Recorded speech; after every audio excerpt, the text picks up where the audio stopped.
coup, il lui demandait: est-il souhaitable de vouloir une femme ne s'étant pas dévoyée et donc ayant eu peu de relations avec des hommes, ou à contrario, faut-il finir en couple avec une femme s'étant dévoyée pour espérer ne pas finir cocu? Tu es parfaitement au courant que nous enregistrons Parfaitement. et tu me donnes l'autorisation de diffuser cette conversation qu'on va appeler pour l'instant une étude de cas, mais qui pourrait être renommée ultérieurement, je sais pas comment, pour une durée de 1 à 99 ans. Eh ben, partons pour 18 en clin d'œil au site. 18 nouvelles l'année. Ok. Alors présente-toi rapidement. Enfin, quand je dis présente-toi, c'est-à-dire c'est quoi ton statut? Est-ce que tu fais partie des membres VIP ou pas? Qu'est-ce que tu as exactement comme comme contenu de chez moi et dans quel but est-ce que tu appelles aujourd'hui? Alors, je vais choisir comme pseudo Antoine. Alors du coup, ouais, je suis VIP Eco depuis 3 ans, depuis les 18 ans du site. Enfin 3 ans, 3 mois pardon, depuis les 18 ans du site. Donc je consomme pas mal, là je suis à fond dans les podcasts, et sinon j'avais fait une grosse commande pour l'anniversaire. J'ai une négociation parce que du coup je suis dans le commerce. J'ai signe d'intérêt, j'ai Logique des femmes 2. Et là j'en ai pris un ce matin, c'était 100 jours je crois. Ok, un petit retour. Voilà. Eh ben alors, j'ai pas encore écouté 100 jours, mais donc sur les autres, très content de mes achats. Pas mal de gifles, notamment au niveau de Logique des femmes, où t'as poussé loin dans le logiciel et je m'attendais pas à ce que ce soit autant, on va dire. Voilà. On te Il y a des, remercie. il y a des choses qui choquent. Qu'est-ce que je peux faire pour toi aujourd'hui? Alors du coup, donc t'avais sorti une étude de cas sur le dévoiement déjà il y a pas longtemps, et justement ça avait suscité des réactions sur le Slack. Alors je vais quand même me présenter rapidement. Donc j'ai 23 Le Slack étant le groupe de messagerie réservé aux VIP. tout à fait. Alors du coup j'ai 23 ans, c'est ma deuxième relation. J'ai été en couple tout le temps depuis mes 18 ans. Et donc ma compagne actuelle a 25 ans et du coup on est ensemble depuis 3 ans, et je suis sa première relation en fait. Donc tu comprends, je suppose, par ça le sujet du dévoiement, qu'on a fait en fait ni l'un ni l'autre. Alors quand on est au courant de sa pente, c'est plus facile d'y résister, mais je me posais des questions par rapport à ça. Et donc un de mes compères VIP a posé des questions qui me semblaient intéressantes, et du coup je voulais te les poser. Mhm.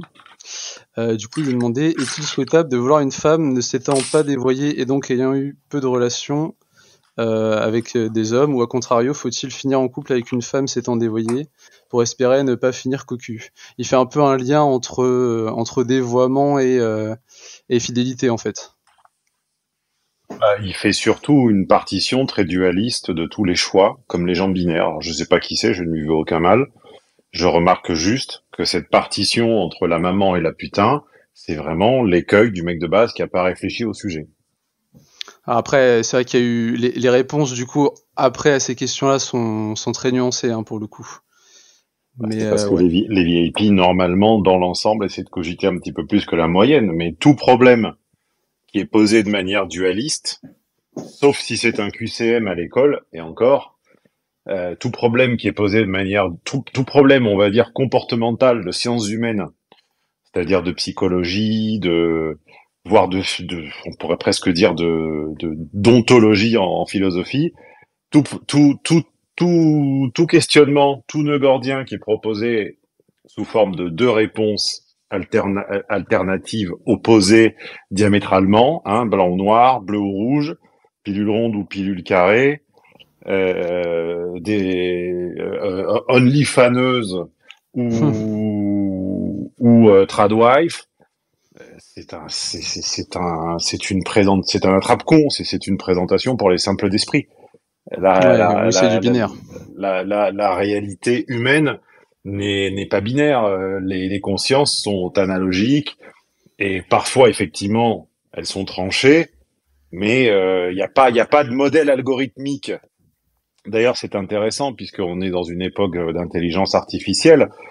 Je ne sais pas du tout comment fonctionne l'intelligence artificielle, mais ce dont je suis sûr, c'est que pour imiter, reproduire, voire surpasser l'idiosyncrasie humaine, ça va pas être codé en Mhm. binaire. Ça, c'est Oui, sûr. Il n'y a ok. pas une solution qui est 100% dans tous les cas préférable à l'autre.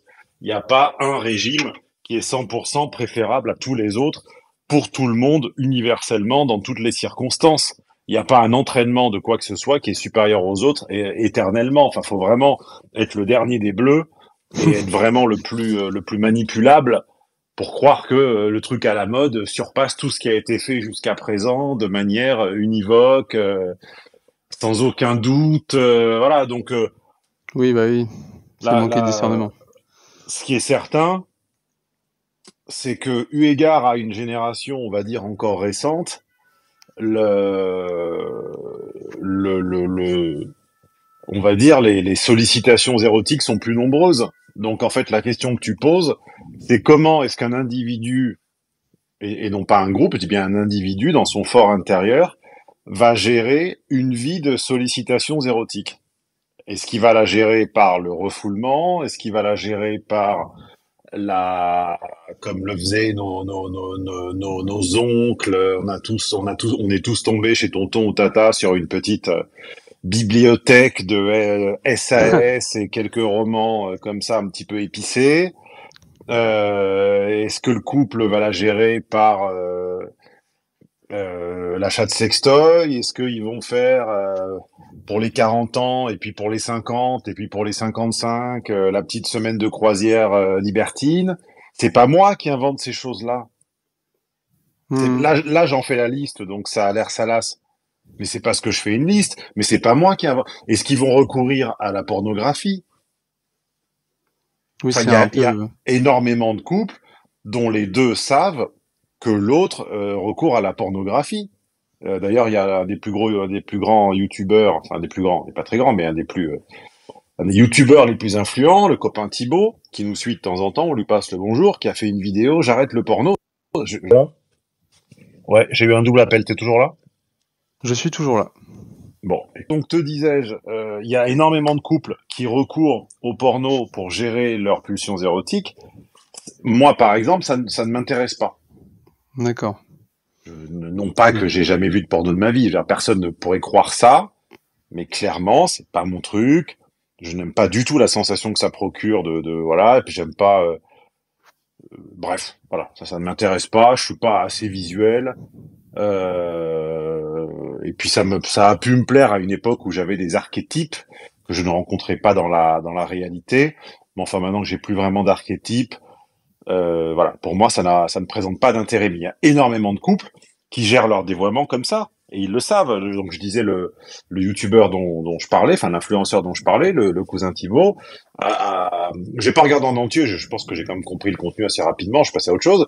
Il a Mhm. dit, voilà, depuis de nombreuses années, je faisais ça, je recourais à ça. Bon, maintenant, voilà, j'ai un peu réfléchi, je pense qu'il faut être nofap. Bon. Donc, la plupart des couples ont une voie de garage, un échappatoire pour gérer les pulsions érotiques. Bon.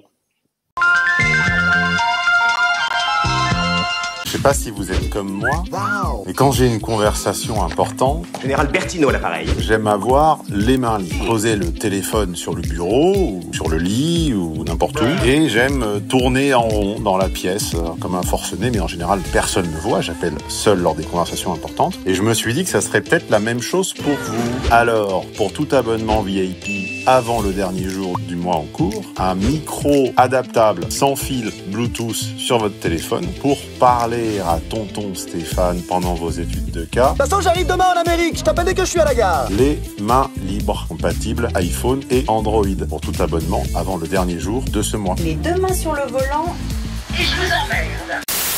Le dévoiement, c'est une méthode, et selon moi, une des meilleures, pour gérer la pulsion érotique, elle la syncrétise, du terme syncrétisme, elle la syncrétise avec la réalité. C'est-à-dire que je ne délire pas en mon fort intérieur sur quelque chose de totalement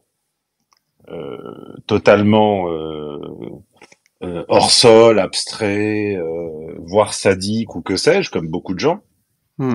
comme énormément de gens d'ailleurs. Puis quand on regarde, bon, c'est pas des sujets qui m'intéressent beaucoup et surtout ce sont des sujets qui font assez peu d'audience puisqu'ils sont assez peu mis en avant par les algorithmes mainstream. Donc je traite très peu de sexualité sur ma chaîne, peut-être je sais pas moins de moins de 3% des vidéos traitent de sexualité. Les rares fois où je l'ai fait et où j'ai vaguement creusé un petit peu le contenu des sites dédiés machin, c'est souvent les catégories trash qui sont les plus demandées. Ce qui veut bien dire que en leur fort intérieur, les gens vont chercher du trash pour se stimuler. Bon, le dévoiement, c'est pas se figurer qu'on est dans des positions de domination, d'humiliation ou quoi que ce soit. C'est simplement quelqu'un qui puise dans ses souvenirs de quoi satisfaire son présent. Voilà. Mm. Parce que, contrairement aux livres de développement personnel pour neuneux, la jouissance du moment présent en claquant des doigts, bon, voilà, ça marche pour les QI à 2 chiffres. Mais les gens complexes, les gens anxieux ou les gens avec du retentissement, c'est-à-dire qui sont marqués longtemps par le passé, eh bien, ont souvent besoin mentalement de la nostalgie ou d'images ou voilà d'anticipation. Je veux dire, il y a que Jaco le bienheureux qui peut vivre dans le présent avec la fleur entre les dents. Donc voilà. Après, il y a des gens qui qui ne s'y sont pas livrés. Il y a ce qu'on appelle des asexuels. Il y a des gens qui n'ont pas de pulsion érotique, hommes et femmes. Alors plus souvent, en tout cas, de l'impression générale, plus souvent femmes qu'hommes, mais il y a également des hommes. Voilà. Après, est-ce que derrière cette façade, ils ont pas un petit disque dur verrouillé, protégé par 15 mots de passe dans lequel il stocke des choses infamantes? Ça, j'en sais rien, moi. Mm. Ça, j'en sais rien. Ce qui est sûr, c'est que ce que je viens de décrire là, c'est une vision assez réaliste de la manière dont sont l'immense majorité des gens. Voilà, ils ont un petit placard érotique. Alors ce placard, il peut être réel. Je me rappelle, j'avais un oncle et une tante, ils avaient un petit placard, il y avait de haut en bas, il y avait des SAS, et puis il y avait des choses un peu plus osées, un peu plus poussées, etc. Et puis, sinon, ça peut être numérique, ou ça peut être la fréquentation de certains lieux, etc. Voilà, moi, qui suis-je pour juger? Ça m'est égal. Moi, je décris le réel. Voilà. Le dévoiement est une manière, symboliquement, quand on réfléchit et qu'on prend du recul, c'est une manière non seulement d'apprendre à se connaître, mais aussi c'est une dialectique passé, présent, tu vois, c'est ça, j'ai déjà fait, bof, le souvenir en est un petit peu piquant, donc Oui, peut-être qu'à l'occasion... c'est pas que voilà. sexuel en Est-ce plus. que c'est mieux ou pire? Est-ce que c'est mieux ou pire que de consommer des sites? Je ne sais pas. Je laisse les auditeurs bref, je laisse tout le monde en discuter, et puis en même temps qu'ils en discuteront en commentaire, ils peuvent, s'ils écoutent en podcast, à la place du commentaire qu'ils ne peuvent pas laisser, ils sont invités à s'abonner et à laisser 5 étoiles, parce que c'est gratuit et régulier. Et ça demande quand même du travail de publier des études de cas 52 semaines par an et de les rendre toutes gratuites. Voilà. Oui, surtout c'est une rétribution qui coûte pas cher. Surtout s'il n'y a pas beaucoup de monde qui accepte d'être enregistré. Exact. Ah bah oui, bah ça c'est sûr. Ah, c'est sûr que vous êtes minoritaire et on te remercie au passage. Bien. Et du coup, ça rejoint un peu, c'était, t'en avais parlé, je sais plus si c'était du coup dans un de tes séminaires ou dans un de tes podcasts, mais justement ce côté avoir une fantasmatique, on va dire, le plus proche possible du réel, pour pas avoir des attentes complètement folles. Tu parlais du porno justement. Mais ça, c'est l'étude de cas qui m'a été reprochée par les fous furieux, les pervers et compagnie. Là, c'est l'étude de cas avec la fameuse jeune femme mineure, d'ailleurs, je ne referai plus jamais ça. La leçon a été apprise. Jeune femme mineure qui avait pu accéder à l'abonnement VIP avec son père, puisque c'était une offre 2 pour le prix d'un. Et normalement, je pensais que les gens allaient recommander le podcast à un ami ou quoi. Et en fait, là, c'était le père qui avait inscrit sa fille pour avoir 2 fois plus pour avoir 2 fois plus de séminaires. Et à un moment, je me suis rendu compte du poteau rose parce que les thèmes des séminaires qu'elle commandait ne correspondaient pas du tout aux thèmes qui auraient pu intéresser une jeune femme, une jeune fille de 15 ans. Mais bref, je lui avais expliqué d'une manière qui manquait de précaution. J'ai déjà fait mon mea culpa là-dessus, d'une manière qui manquait de contexte, etc. Mais je lui avais bien expliqué que une des manières d'aborder le début de sa vie sexuelle était de modérer ses attentes. Car c'est la déception par rapport aux attentes qui va générer la création d'une dette. Oui. D'accord, ouais. Ah oui, et alors, du coup, alors, j'avais pas entendu cette histoire, mais ok. Donc Ah oui, t'es du coup, écouté, c'est la ça s'appelle fille. conseil à une jeune fille pour une première fois. Ah oui, d'accord. Et évidemment, alors, comme je l'ai déjà expliqué 2 ans plus tard, mais je le répète encore une fois, oui, la formulation de prendre un partenaire plus expérimenté manquait d'une nuance qui était plus expérimenté ne veut pas dire un homme de 80 ans. Le mec peut avoir un jour plus que toi, un an de plus que toi, ou Même moins. un an de moins, peu Oui, importe. complètement. C'est expérimenté par, on va dire, son approche des choses. Bah, Voilà. c'est Pas par logique. son âge. C'était pas de l'encouragement à fréquenter des majeurs ou des Gabriel Matzneff. C'était plus expérimenté par son approche. C'est-à-dire quelqu'un qui n'est pas comme nous l'avons tous été à 14-15 ans, dans l'obsession de se libérer du poids de la honte d'être le puceau du coin. Voilà. Et on C'est t'est tombé mieux de dessus? commencer avec quelqu'un qui n'est pas comment dire, qui n'a pas, qui est alter-centré, c'est-à-dire qui est là pour partager quelque chose avec toi et qui n'est pas là Pour se pour débarrasser. se faire sauter le bouchon, quoi. Ouais. Et on t'est tombé dessus, Mais du enfin coup, bon. pour ça. Ah oui, oulala, mon Dieu, oui, oui. Ah oui, oui, j'ai eu droit à toutes les pointeurs, pédos, etc., etc. On a même dit que c'était une manière de la courtiser. Eh bah oui, t'imagines bien que si je voulais courtiser une mineure, t'imagines bien que je publierais la Ouais, conversation. c'est hein. ça. C'est logique. Bah oui, c'est logique.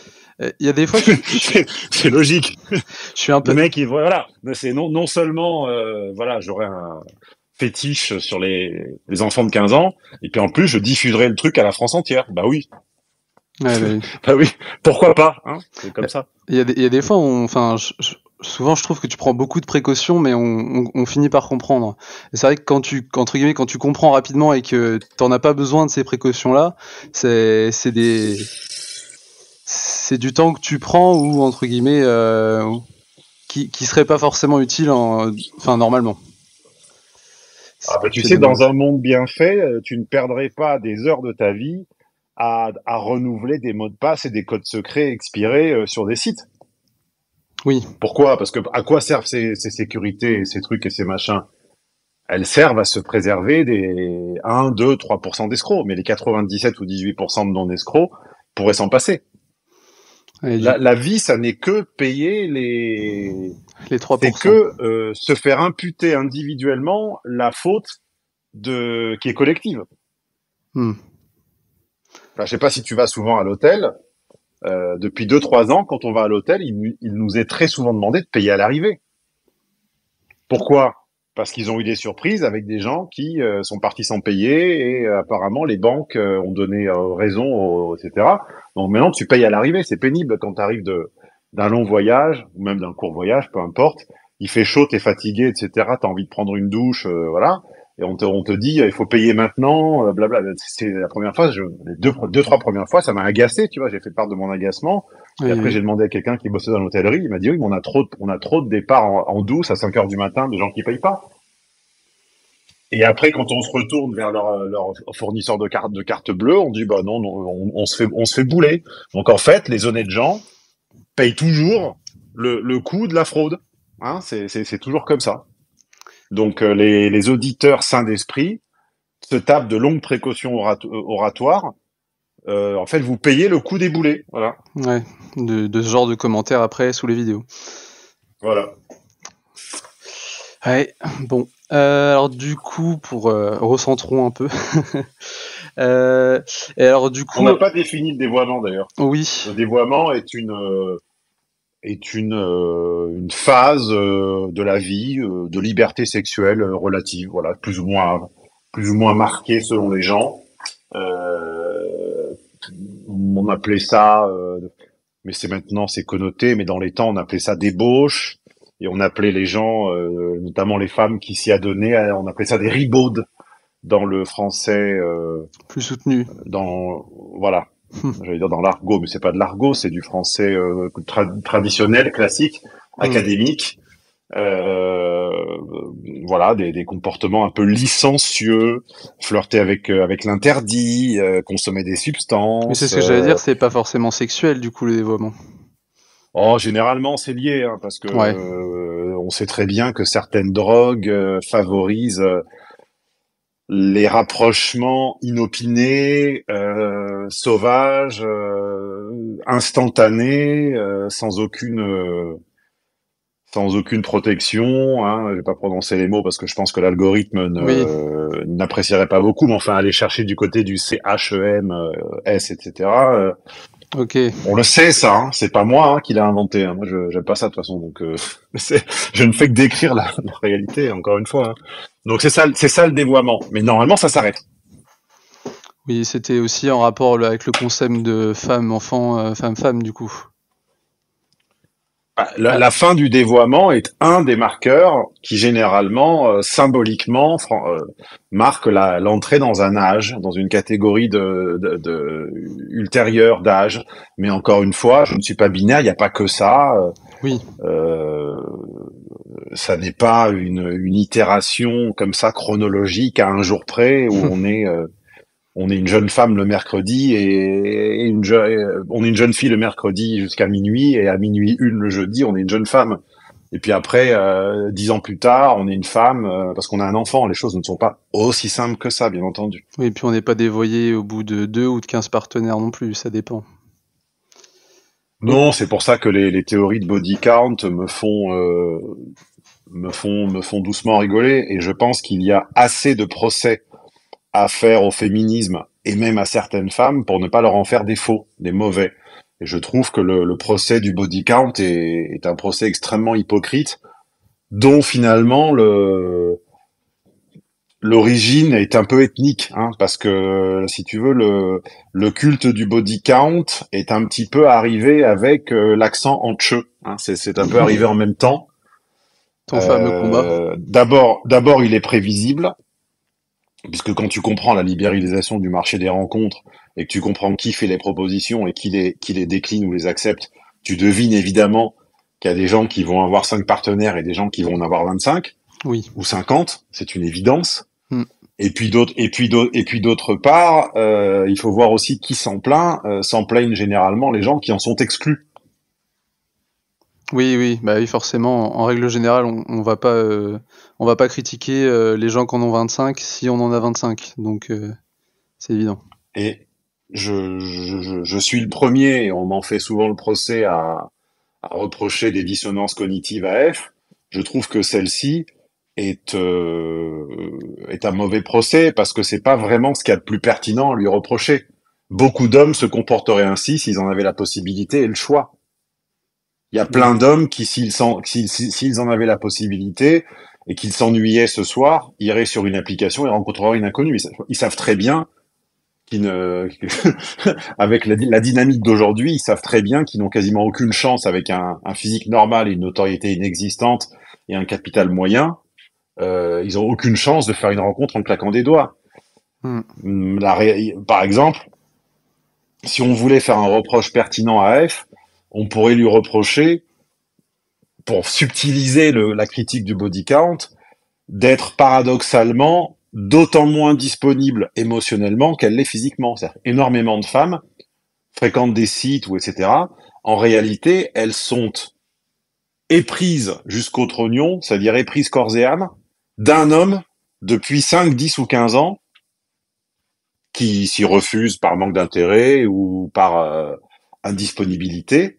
Et en réalité, elles perdent la grande partie de leur période de fécondité, on va dire de jeunesse, etc., dans l'attente irraisonnée du retour d'un Charlot qui les a mises en tilt il y a 5, 10 ou 15 ans.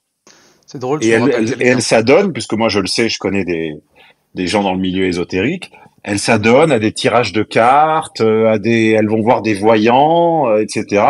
pour un homme qui les a mises en tilt il y a 10 ou 15 ans. Et en 10 ans, elles ont eu d'innombrables partenaires. Elles peuvent même être tombées enceintes d'un ou deux, etc.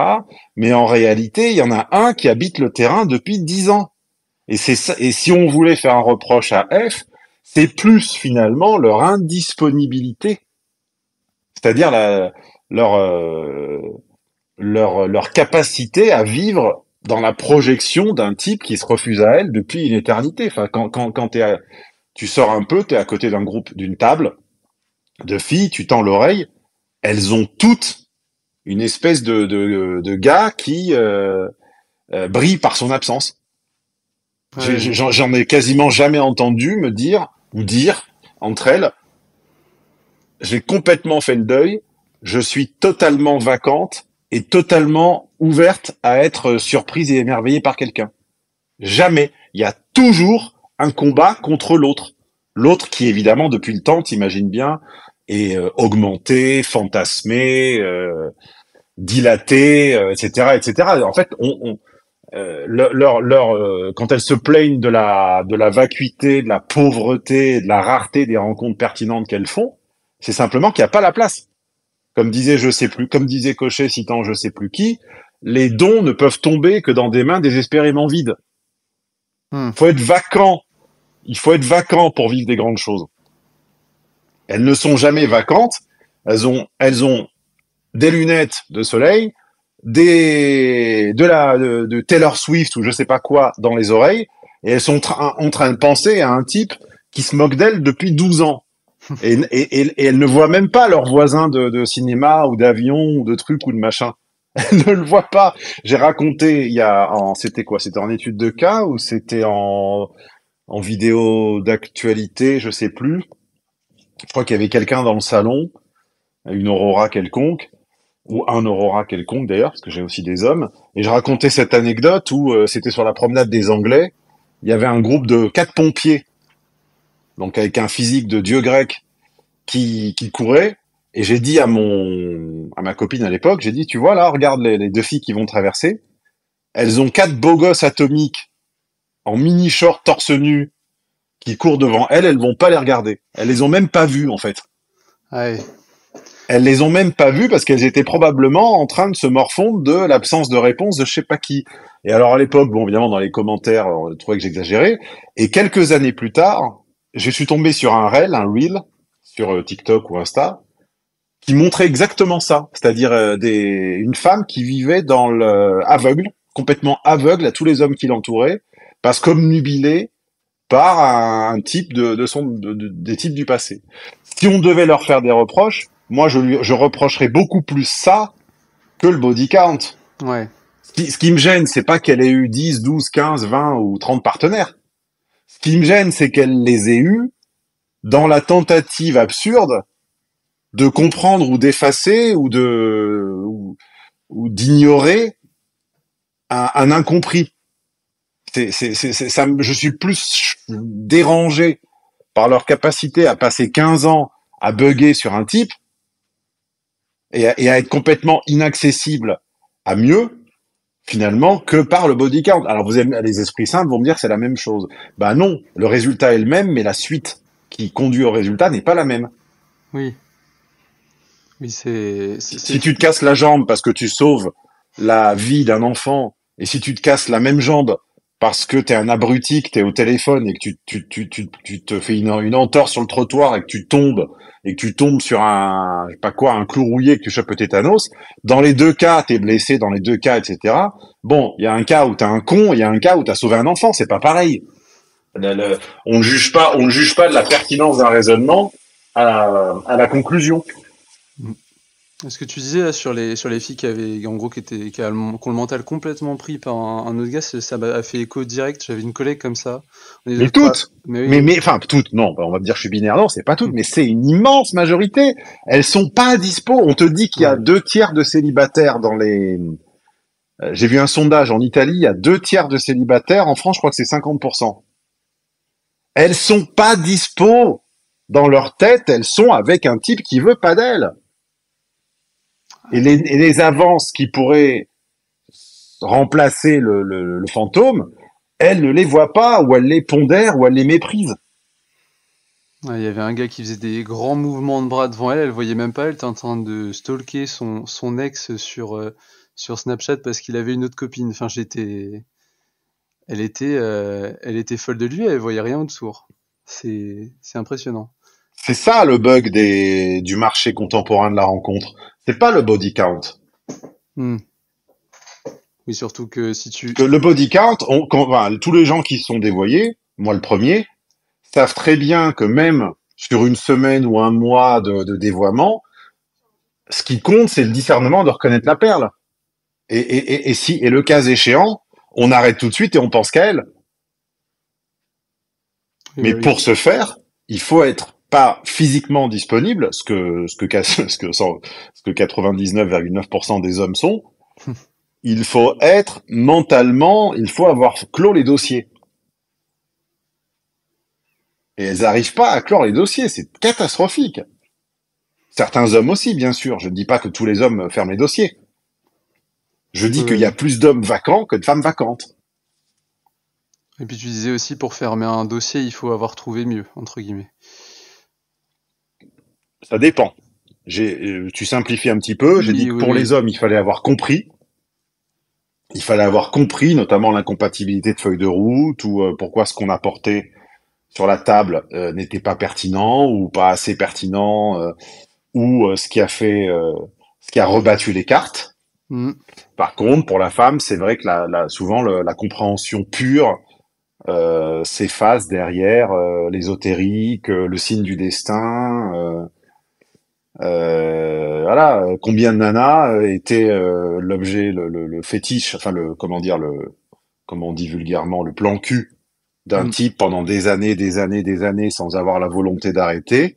Et il a suffi qu'un jour le bus ou le tram qu'elle prenait pour le rejoindre ait été annulé pour qu'elles y voient un signe. Parce que ils avaient commencé à se parler le 28 août. Là, bizarrement, elle avait oublié, mais on est le 28 août. Et puis c'était un soir. Et puis là, elle va chez lui, le tram est annulé. Et elle se dit, c'est la symbolique qu'il me fallait pour me libérer de cet ensorcellement. Ah oui, rien ne pouvait y présager avant, quoi. Elle avait besoin de Et ça. elle aurait pu discuter avec des gens comme moi, ou avec des psys, ou avec ce que tu veux pendant des années, ça n'aurait rien fait. Il a fallu que le tram s'annule pour que le sort cesse. Waouh, ok. Ah, ouais, je vois. C'était plus dans ce que je te disais tout à l'heure, c'était plus dans le sens, il y avait un homme qui, en gros, qui t'avait appelé parce qu'il fantasmait encore sur son ex. Et tu lui disais en gros que certainement que sa copine actuelle ne l'avait pas surpassé, on va dire on va dire du côté attirance et voilà. C'était plus dans ce sens-là. Tu disais notamment que Ça ne me dit rien. ça te J'avoue dit rien. que tu sais, les études de cas sont parfois récentes, parfois anciennes. Ouais, Je peux pas c'était me peut-être souvenir une très exactement de la ancienne. chronologie.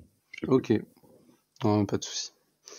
Bah alors du coup, tu m'as un peu devancé sur ma dernière question parce que du coup, tu as parlé du body count.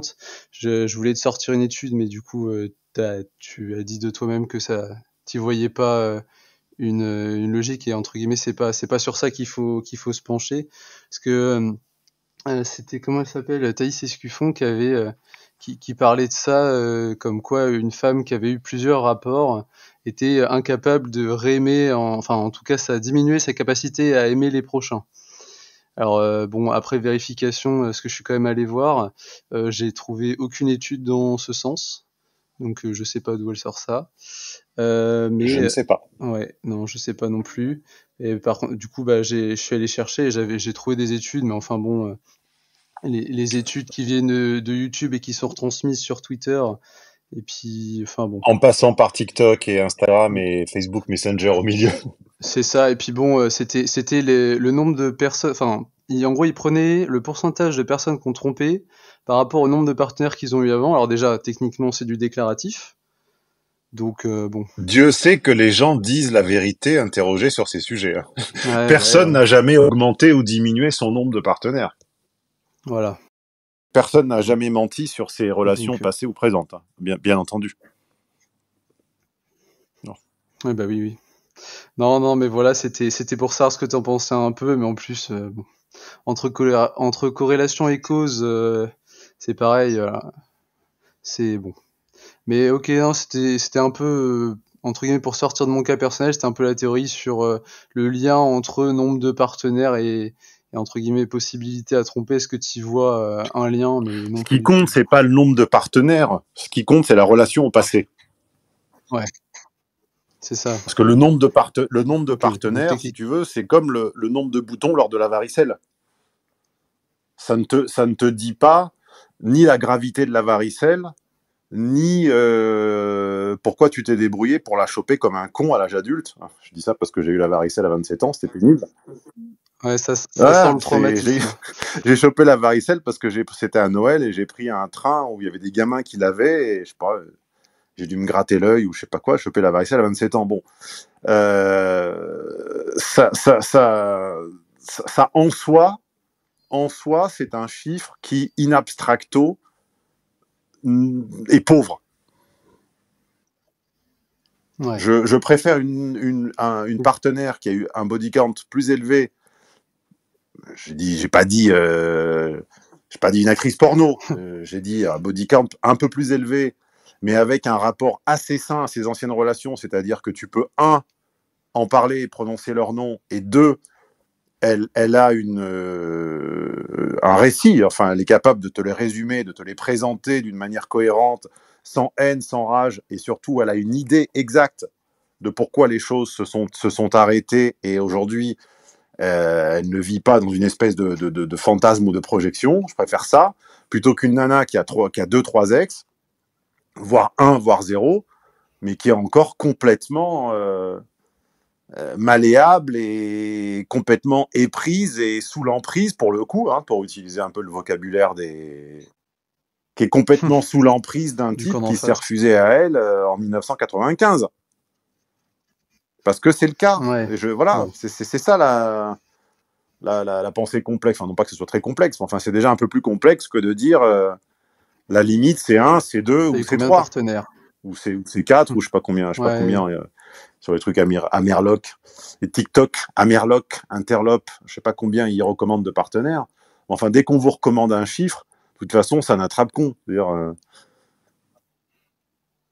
Ouais, il disait que les personnes qui avaient eu que un partenaire trompaient que 2% du temps, et plus de 20, c'était 30%, quoi. Mais bon, voilà, c'est du c'est déclaratif. du déclaratif. Il y a peut-être une tendance qui est vraie, hein. Mais moi, ce qui Oui, je pense. m'intéresse, c'est de ne pas confondre corrélation et causalité. Oui, Le c'est nombre de ça. partenaires, qu'on appelle également le body count, n'est pas l'origine de la causalité. C'est le symptôme. C'est le Oui, bah symptôme oui. d'une insatisfaction. Mais il faut que l'explication de l'insatisfaction soit satisfaisante. Il faut que ce soit clair. C'est ça qui doit être clair et Parce que pas. Ok. si quelqu'un a une érotique insatiable, ça m'intéresse de comprendre pourquoi. Et le pourquoi m'intéresse plus finalement que l'expiation du péché. Et il y a toujours un pourquoi, mais là on rentre dans l'ordre de la psychologie, et comme d'habitude, j'attends toujours qu'un psychologue intelligent, oxymore, nous éclaire. Hein. Ça fait 18 ans que je lance des appels. Quand je sèche, je dis, Peut-être quand un même, jour. vous êtes des centaines de milliers au total à prendre connaissance de mes contenus. Il y a bien des psys qui peuvent m'éclairer. Enfin, qu'est-ce que vous apprenez dans vos études? Venez m'éclairer là-dessus. Quel est le rapport entre Il y a le pas. dévoiement et l'insatisfaction? Venez m'éclairer. Eh ben, dans les bébés sains, je crois qu'il y a quelqu'un qui est en Ouais, étude de bah, psy, d'accord, si jamais. super. Bah, on attend ces éclairages. Ouais. Bon, ok. Non, bah ça répond à ma question. Du coup, ouais, c'est plus dans ce sens-là. Oui, du coup, pour quelqu'un par exemple qui aurait aucune fantasmatique, aucun partenaire avant, c'est pas dans ce sens-là qu'il faut les chercher, et ça va pas vraiment c'est pas la cause en tout cas. Le chiffre n'est pas la cause. Le chiffre est un indice. Donc en fait, c'est plus par exemple, bon là on est dans le cadre de la sexualité, ce serait plus une insatisfaction sexuelle dans le couple qui ferait que monsieur ou madame irait voir ailleurs. Il n'y a Et pas qu'une pas cause, le nombre il y a plein. de On peut aller voir ailleurs parce qu'on est Oui, bien insatisfait. sûr, mais Il y a plein. On peut lister 5 ou 10 raisons pour lesquelles les gens, voilà. Mais comme tu le découvriras dans mon séminaire, les 2 seuls consacrés à la sexualité, le tiers est toujours présent. Tu peux pas exclure le tiers dans le sens où il y a toujours un moment où, dans une enceinte close qui est supposée durer 40 ou 50 ans, les pensées iront vers un autre, les regards iront vers un autre. Tu vas me faire croire que sur les milliers d'actes de charnels d'un couple qui passe des dizaines d'années ensemble, tu vas me faire croire que les pensées ne sont jamais allées à quelqu'un d'autre, mais tu vas le faire croire à qui? Je pense qu'effectivement, plus les années passent, d'autant effectivement. J'ai bien aimé ce concept du tiers aussi, parce que pareil, j'ai retrouvé chez un proche qui on va dire, qui a failli pécher, puisque dans le contrat de couple c'était interdit, et en fait la fille l'a su, il l'a pas fait, et en fait ça a relancé quelque chose chez eux. Donc quand tu avais parlé de ce concept du tiers, j'avais beaucoup aimé.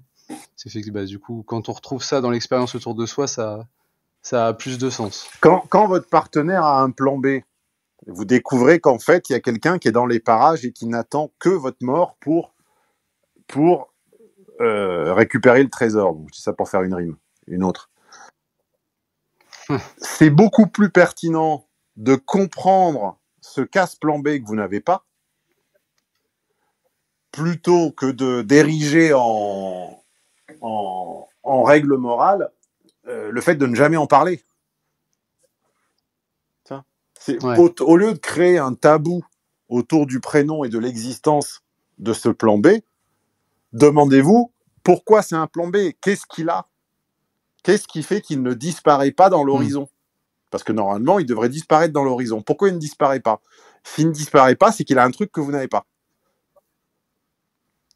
Et c'est vachement plus intéressant de comprendre quoi, parce que si ça se trouve, si ça n'est pas physique ou si ça n'est pas de l'ordre en gros, si c'est acquis et pas inné, ou même parfois si c'est inné, c'est quelque chose que vous pouvez travailler. Mais si vous ne savez pas ce que c'est, vous le travaillerez pas. Oui, si t'es blonde et que ton copain veut une rousse, ça va être compliqué. Blond roux, c'est pas la transition de cheveux la plus difficile à faire. Ouais, oui, c'est vrai que ça se change aussi. Ouais. Ok, mais je vois. Écoute, je vais devoir te laisser, ça fait déjà 45 minutes et j'ai un autre chaton après. Pas de souci. Écoute, je te remercie. On te remercie. N'oubliez pas, si vous ne l'avez pas fait, de rétribuer l'étude de cas et le courage de l'auditeur d'accepter l'enregistrement. Une fois n'est pas coutume. Et les études de cas, c'est le dimanche aux alentours de 15h sur toutes les plateformes de podcast et également la chaîne dédiée YouTube. Voilà. Je t'en prie, toi aussi, passe une bonne semaine. Ouais, ciao. Elle t'a plu l'étude de cas de la semaine? Elle t'a fait voir les relations hommes-femmes ou amicales ou professionnelles d'une autre manière? Merci d'être là, merci de l'attention que tu portes à ces contenus. Tu as au mieux du mieux 20% de l'information. Vous ne remonterez pas et vous n'inventerez pas l'essence des séminaires jusqu'à la machine à penser en étudiant simplement les études de cas. Pourquoi? Parce que mon système, il est pensé ainsi que les informations des séminaires. C'est comme ce qu'on fait à Vegas, ça a lieu pendant les séminaires et ça n'est que dans les enregistrements des séminaires. Coup de bol, ils sont disponibles en archive sur mon site au téléchargement immédiat, à la journée ou à la demi-journée. Et si vous ne pouviez pas tout acheter d'un coup, ce que je comprends parfaitement, vous avez même la possibilité de les mettre dans votre wishlist et d'investir au fur et à mesure, à commencer tout simplement par une demi-journée. Et si tu fais partie des gens entiers, des gens qui n'aiment pas faire les choses à moitié, je te présente l'abonnement VIP. Et je te laisse découvrir les bénéfices que ça offre, l'accès à tonton Stéphane, à Nono, à ses préparateurs, à une plateforme de discussion avec les autres VIP, à un podcast exclusif, à des réductions. Bref, vous pouvez continuer de vous leurrer ou déchirer le voile et passer du côté de la réalité. C'est vous qui voyez.